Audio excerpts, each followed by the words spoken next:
Boa tarde, meninas. Sejam muito bem-vindas aí a mais uma aula da Prepara Cursos, Unidade Boca do Rio, direcionada aí aos nossos alunos do pré-vestibular de língua portuguesa. E hoje a gente vai dar continuidade aí no que nós já estamos estudando em relação a esse processo aí da gramática, tá? Então, na última aula aí nós acabamos vendo o processo que originou essa gramática, os poréns que nós enfrentamos em relação aí a ter uma gramática que represente os nossos interesses enquanto falantes, que represente realmente a nossa língua, o nosso modo de falar. E aí o que é que acontece? Dentro desse processo todo, a gente acabou encontrando aí um processo em que Portugal ele chega ao Brasil e quando ele chega ele descobre que o Brasil na verdade não era habitado apenas pelos portugueses, mas também, aliás, não era desabitado, mas era habitada também por indígenas e eles acabam trazendo os africanos, o que vai gerar uma grandíssima mistura e essa mistura acaba gerando o nosso português. E aí, esse português, na verdade, vai ser uma mistura de todo esse processo, uma mistura aí dessa linguagem indígena, junto com a linguagem africana e junto com o português. Então, para a gente começar a entender como essa gramática se constitui, a gente precisa primeiro compreender o que é uma gramática. Então, observem, gramática vai vir aí de uma palavra do latim chamado gramática, tá? E aí, o que é que significa isso? O prefixo grama significa palavras. E o sufixo tica significa técnica, arte, ciência, conhecimento. Observe que a gente tem algumas matérias como matemática, por exemplo. Matemática vem de um prefixo maths, que significa número, e tica, que significa ciência, ou seja, conhecimento dos números, técnica dos números, arte dos números. E gramática a mesma coisa. É a técnica que se tem com as palavras, tá?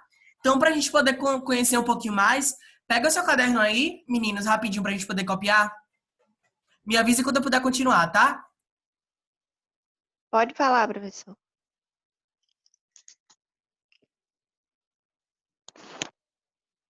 Pode falar. Pronto, perfeito. Deixa eu só ajustar aqui a tela. Vamos lá. Então, vamos escrever aqui, ó, gramática normativa da língua portuguesa.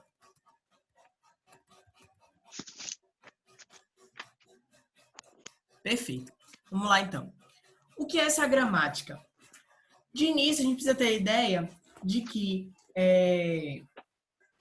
a gramática da língua portuguesa,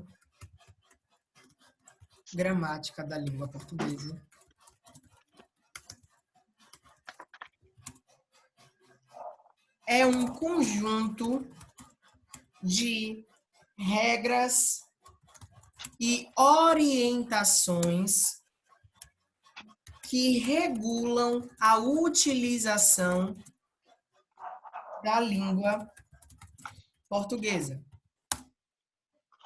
Estas regras nos dão aquilo que consideramos como norma culta ou norma padrão. Embora a gramática a ser estudada nas escolas seja chamada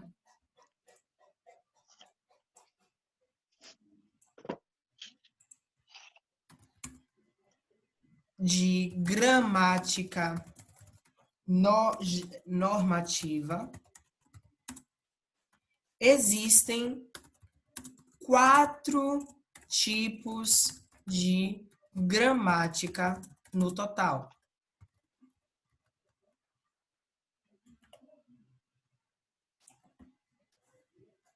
Copia aí, Irol.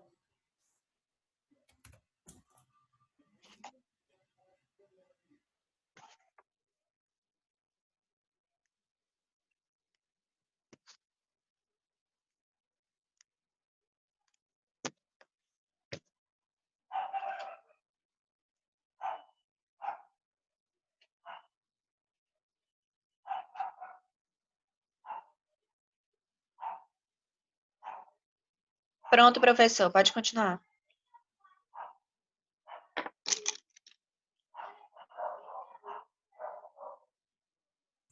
Perfeito, vamos lá então. E aí, o que é que acontece? Quando nós começamos a compreender que essa gramática, ela vai nos dar regras da sua utilização, a gente tem em mente que essa gramática é uma gramática que vai padronizar a utilização da língua. Então, ela vai dizer, ó, existem formas de serem utilizados os mecanismos da língua, e dentre essas formas, essa aqui é a que eu mais considero correta, e é o que socialmente vai ser utilizado como uma forma tida como a preferencial, tá? E o que acontece? Então, a gramática normativa, ela vai padronizar a utilização da língua, delimitando aquilo que seria certo ou errado dentro dos padrões linguísticos, tá?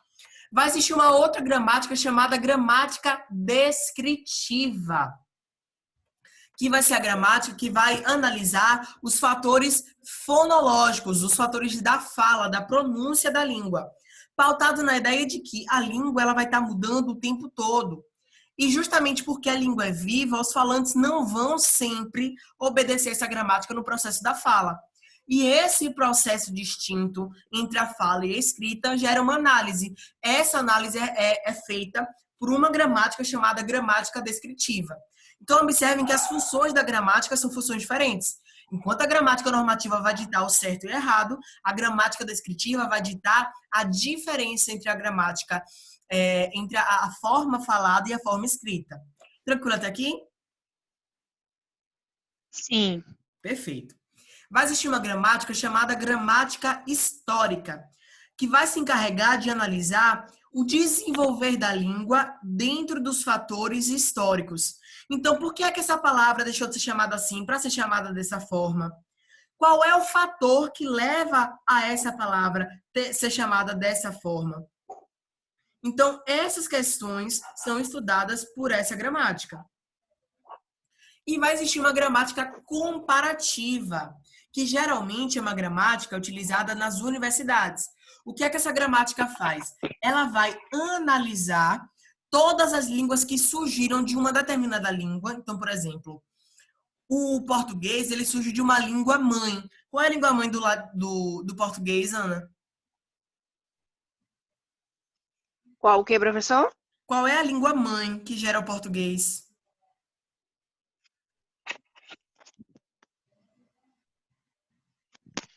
Não lembro. O latim. O latim é a Ah, língua que sim. vai gerar o português brasileiro. Por isso que sempre que a gente faz a análise de algum conteúdo, a gente acaba voltando sempre no latim, como a gente fez agora em gramática. A gente foi analisar de onde surge essa palavra. Então, a gramática comparativa vai analisar a diferença que existe nas línguas que surgem de uma língua mãe, de uma língua em comum, tá? No caso da língua latina, são chamadas de línguas germânicas. Todas as línguas que surgem do latim são chamadas de línguas germânicas. Ok. E aí, a gente vai ter alguns conceitos que essa gramática vai nos favorecer. A gramática normativa, ela vai se subdividir em três ramificações. A morfologia, que vai cuidar aí das regras de escrita, de acentuação e pontuação, as normas de conjugação, flexão e derivação das palavras. Nós vamos ter a fonética, que vai estudar aí a produção dos sons entre cada região, por que é que o carioca fala chiando, porque o baiano fala de uma forma um tanto quanto mais cantada. E a sintaxe, ou a sintaxe, que vai analisar as normas de categorização das palavras, ou seja, o que é um substantivo, um adjetivo, e toda a relação que existe entre cada uma delas. Copie isso aí também, Ana, por favor. Ok.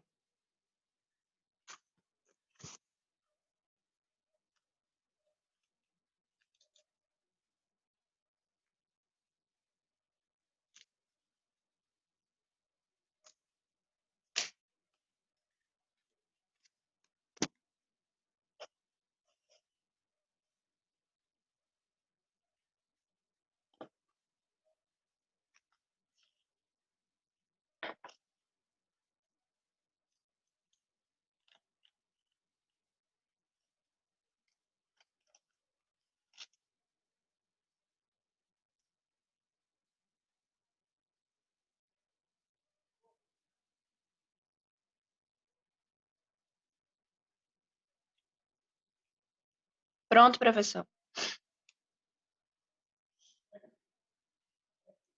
Perfeito. Então, observe que essa gramática normativa, ela vai o tempo todo tentando encontrar padrões, resquícios dessa língua e como essa língua está atuando.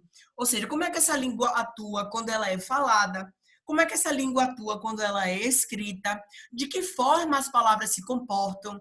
E daí vão surgir as chamadas classes de palavras, tá? Surgem a partir de uma categorização, de uma catalogação dessas palavras.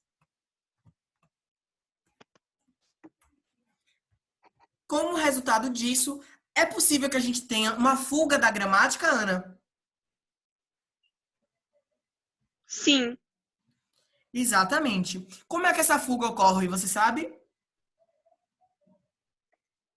Não sei explicar muito bem. Por exemplo, a gente vai ter um embate aí entre a norma culta e um termo chamado variação linguística. Então, observe, a norma culta responde à gramática da língua portuguesa sem aceitar fugas. São todas as regras, as padronizações, as orientações que são vindas, que são acatadas e que são seguidas daquela forma. Um exemplo disso, por exemplo, são as redações. Quando nós escrevemos redações, nós recorremos à gramática culta. Nós recorremos à gramática que nos oriente com pontuação, com acentuação, com a escrita da palavra. Vá copiando aí, Ana. E aí vai surgir a variação linguística, que são as variações que vão ocorrer fora da gramática a partir de contextos externos. Então, a gente vai ter aí uma variação diatópica, que é a variação entre regiões, variação diacrônica, a variação que ocorre aí entre o tempo, variação diastrática, que é a variação que vai acontecer entre os grupos sociais, que são as famosas gírias, a variação diafásica, que é a variação que ocorre entre a língua falada e a língua escrita. Vai acontecer aí uma variação chamada de variação diamésica, que é a linguagem formal e informal. Então, essas variações são fugas da gramática. São chamadas também de agramaticais.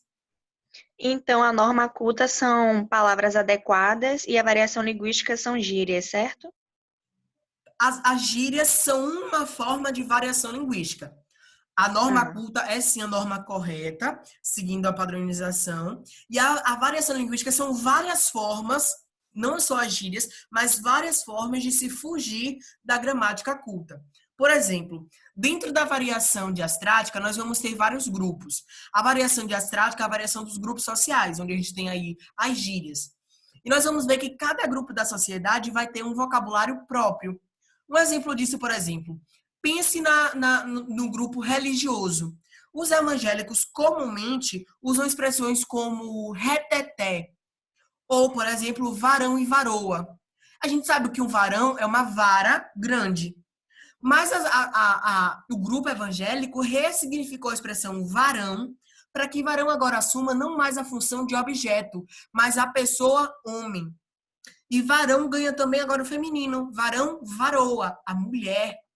Então, observe que uma palavra que na gramática significa um objeto, muda o significado para se adequar a um grupo social. Então, isso é uma fuga da gramática, uma variação. Tranquilo? Tranquilo. Copie isso rapidinho que está aí na tela. Já copiei. Perfeito. Então, a gente vai ter alguns exemplos de variação, como, por exemplo, a variação regional, a histórica, a variação por estratos sociais, por meios sociais, por nível da língua. E todos eles vão ser formas de se fugir da gramática. É o que nós vamos acabar estudando aí nas próximas aulas. Como essa gramática ela acaba tendo algumas fugas, tá? Ok. Prova disso. A gente vai acabar se aprofundando por conta disso, aliás, alguns termos, como, por exemplo, substantivo, um adjetivo, numeral, o verbo, o advérbio, a conjunção, a preposição, o artigo, a interjeição, vão ser aulas que nós vamos ter para conseguir entender o que são essas classes de palavras e como elas se comportam dentro da nossa gramática. Então, o que a gente vai ter nas próximas aulas? Nós vamos estudar aí as paronímias, que são as palavras de escrita semelhante, mas significado diferente. O uso dos porquês, o uso da crase, o aposto e vocativo, as terminações dos tempos verbais em ão, com tio, ão com m, iam, em. a redução de repetição de palavras com os pronomes, as regras de acentuação, regras de pontuação e combate aos desvios da norma padrão. Tranquilo, Aninha? Tranquilo. Perfeito, meninos. Por hoje é só. Se cuidem. Próxima aula aí nós vamos dar continuidade nesse processo de descobrimento dessa gramática, tá? Vamos começar a aprofundar as paronímias, que são os desvios mais comuns da norma culta. Então, nos vemos por aqui na próxima aula. Tchau, tchau. Se cuidem. Tchau, tchau.